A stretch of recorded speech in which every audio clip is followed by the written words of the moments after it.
Hello అండి.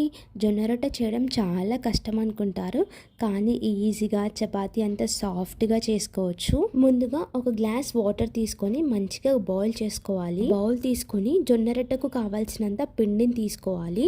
Next మనం boil చేసుకున్న వాటర్ కొంచెం కొంచెం యాడ్ చేస్తూ పిండిని మంచిగా కలుపుకోవాలి. పిండి వేడిగా ఉన్నప్పుడే స్పూన్తో మంచిగా మిక్స్ చేసుకోవాలి, లేదంటే లంప్స్ ఫామ్ అవుతాయి. సేమ్ చపాతీ పిండి అంత కన్సిస్టెన్సీనే ఉండాలి.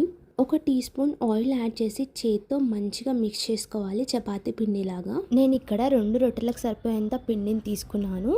ఒక పిండి ముద్దను తీసుకొని చపాతీలాగా రోల్ చేసుకోవాలి.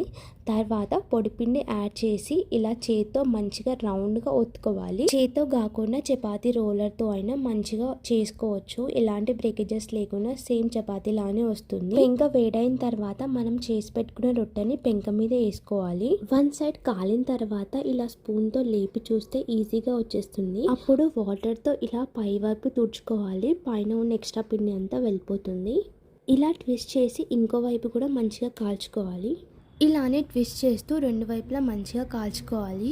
చూసారుగా, జొన్న రొట్టెలు కూడా చపాతీ అంత ఈజీగా చేసుకోవచ్చు. ఈ వీడియో మీకు యూస్ఫుల్ అయితే ఒక లైక్ చేయండి. అలానే మరెన్నో వీడియోస్ కోసం మన ఛానల్ని సబ్స్క్రైబ్ చేసుకోండి. Bye bye.